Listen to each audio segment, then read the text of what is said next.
Hello everybody. இப்போ நம்ம வந்து தமிழ்நாடு கவர்மெண்ட்டுடைய வேலைவாய்ப்பு மற்றும் பயிற்சி துறையில் வந்து அதாவது எம்ப்ளாய்மெண்ட் ஆஃபீஸில் எப்படி ஆன்லைனில் ரெஜிஸ்ட்ரேஷன் பண்ணுறது அப்படிங்கிற வீடியோ வந்து பார்க்க போகிறோம்.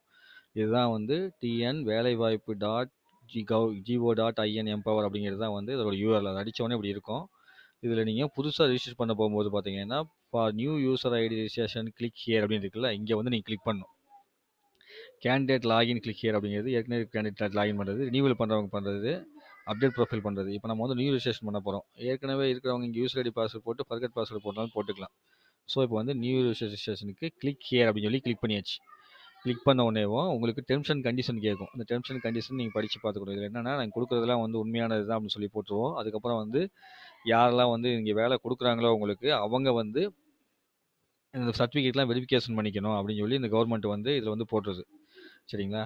அவங்களுடைய பொறுப்பு தான் அப்படின்னு சொல்லிட்டு வேலைக்காரங்களுக்கும் முதலாளிகளுக்கும் இருக்கக்கூடிய ஒரு ஒப்பந்தம் மாதிரி இதை வந்து போட்டுட்டு ஐ அக்ரி அப்படின்னு சொல்லி கிளிக் பண்ண உடனேவும் இந்த ஃபார்ம் வரும். இந்த ஃபார்மில் உங்கள் டீட்டெயில்ஸ்லாம் நீங்கள் ஃபுல்லப் பண்ணி இங்கே சேவ்னு சொல்லி கொடுக்கணும்.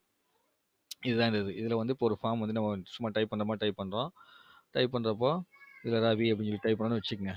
டைப் பண்ணிட்டு நீங்கள் ஏதாவது ஒன்று விட்டுட்டு அடுத்து இங்கே வந்துட்டீங்க அப்படின்னா ஆட்டோமேட்டிக்காக ஒரு வெரிஃபிகேஷன் கேட்கும். என்ன கேட்கும்? இப்போது யூசர் ஐடின்னு ஏதோ ஒன்று பண்ணுறோம். RAJ ராஜு 456ன்னு போட்டாச்சு. போட்டுட்டு இங்கே வந்து இப்படி கிளிக் பண்ண உடனே நமக்கு பார்த்தீங்களா ப்ளீஸ் சென்டர் ஃபாதர் நேம் கேட்குது. அப்படி வேலிடேஷனில் அதில் வச்சுருக்காங்க. ஸோ இதை கிளிக் பண்ணிட்டு நீங்கள் என்ன பண்ணணும், இங்கே ஃபாதர் நேம் வந்து என்ன பேர் போடணுமோ ஃபாதர் நேம் போடணும். மதன் அப்படின்னு சொல்லி போடுறீங்க ஃபாதர் நேம். போட்டு date of birth date of births 0203 and இப்படி போடும்போது ஒன்லி நம்பர்ஸ் ஆர் அலவுட் அப்படின்னு போடுது. நீங்கள் சிம்பிள்ஸ்லாம் நீங்கள் போட வேண்டியது அதுவே வந்து எடுத்துக்கும். இப்படி போடும்போது அதுவே வந்து எடுத்துக்கிது. இப்படி தப்பாக நீங்கள் என்ட்ரு பண்ணிங்கன்னா அது சொல்லும் தப்பாக பண்ணிக்கிறோன்னு சொல்லி சொல்லும். Please enter the valid month வந்து 33 போட்டதுனால வேலிட். இப்படி நல்லா பக்கா வேலிடேஷன் பண்ணி வச்சுக்கிறாங்க. இதை யூஸ் பண்ணி நீங்கள் வந்து சேவ்னு போட்டுக்கலாம். ஸோ இதில் ஒரிஜினல் டேட்டா வந்து நம்ம கொடுக்க முடியாது. அதனால் வந்து உங்களுக்கு இப்போ சொல்லியிருக்கிறேன் நான் இதில் இமெயில் ஐடி யூசர் ஐடி பாஸ்வேர்டெலாம் நீங்கள் போட்டுக்கலாம். கன்ஃபார்ம் பாஸ்வேர்டு போட்டு ஃபேவரட் கலர் என்ன கலர் வேணுமோ அந்த கலரை வந்து நீங்கள் சூஸ் பண்ணிக்கிறீங்க. அதுக்கப்புறம் இமேஜ் கோடு என்ன கோடுக்கோ அந்த கோடை போட்டுக்கிறீங்க. இங்கே வந்து உங்களுக்கு family card ration card number வந்து இங்கே என்ட்ரு பண்ணிக்கணும். சம்திங் ஏதாவது இருக்கும், ஒரு 12 இப்படி ஸ்லாஷ் போட்டு எஃப் சம்திங் ஸ்லாஷ் போட்டு ஏதாவது நம்பர்ஸ் இருக்கும். அந்த மாதிரி நம்பர்ஸ் இருக்குது. எக்ஸ் சம்திங் நம்பர்ஸ் இருக்கும். சரிங்களா? இந்த மாதிரி நம்பர்ஸ் வந்து நீங்கள் என்ட்ரு பண்ணிக்கணும். அதுக்கப்புறம் பாஸ்வேர்டு நீங்கள் யூசர் ஐடி ஏதாவது யூசர் ஐடி வந்து ராஜா ரவி அப்படின்னு வச்சுக்கிறோன்னு வச்சுக்கோங்க. இது வந்து நீங்கள் லாகின் பண்ணுறதுக்காக கொடுக்கக்கூடியது. பாஸ்வேர்டு வந்து கீழே பாஸ்வேர்டு போடுறதுக்குள்ளே போட்டு படுத்தும் இது சில நேரத்தில் வேலிடேஷன். நீங்கள் என்ன பண்ணிக்கணும், அதுக்குள்ளே மறுபடியும் வந்து இப்படி ஏதாவது பாஸ்வேர்டு அடிச்சுக்கிறீங்க. அடிச்சுட்டு இங்கேயும் போய் எல்லாம் போட்டு பாஸ்வேர்டு போட்டிங்கன்னு வச்சுக்கோங்க. அடிச்சுட்டு கீழே வந்து மறுபடியும் அதை ரீகன்வர்ஷன் பாஸ்வேர்டு கேட்கும்.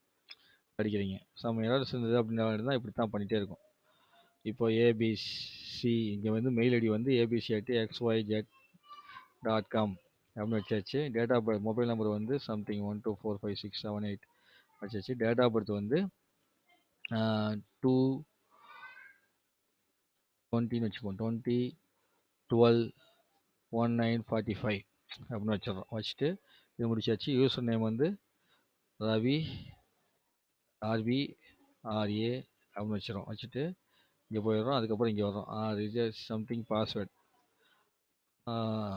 இப்படி பாஸ்வேர்டு வச்சிடறோம். கீழே கன்ஃபார்ம் பாஸ்வேர்டு கேட்கும்.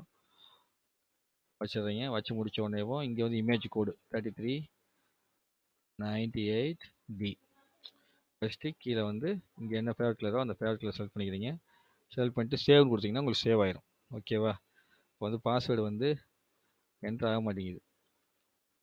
ஸ்பெஷல் கேரட்லாம் கேட்கும் போல் இருக்குது. ஆமாம், அதனால வந்து என்ட்ரால. இப்போ ஸ்பெஷல் கேரட்லாம் போடுறோம். போட்டு இப்போ வந்து ஃபேர் அப்படின்னு வந்திருக்கா. அதுக்கப்புறம் வந்து போட்டுக்கிறீங்க. அப்புறம் போடும்போது ஸ்ட்ராங்னு வந்துடும்.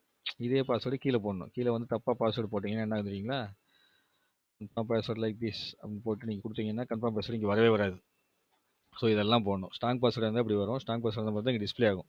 தமிழ் பாஸ்வேர்டு டிஸ்பிளே ஆகாது. ஜென்டர் வந்து என்ன ஜென்டருங்கிறத நீங்கள் வந்து டிஸ்பிளே செலக்ட் பண்ணிக்கணும். செலக்ட் பண்ணிட்டு சேவ்னு கொடுத்தீங்கன்னா உங்களுக்கு வந்து சேவ் ஆகி அடுத்த பேஜுக்கு போகும். ஸோ இப்போ டம்மி கனெக்ட் இது பண்ணிவிட்டு நான் வந்து சேவ்ங்கிறதுக்கு வந்து அடுத்த பேஜ் உங்களுக்கு ஓப்பன் பண்ணும்போது காமிக்கிறேன். நன்றி. அது வரைக்கும் வெயிட் பண்ணுங்கள். ஓகே.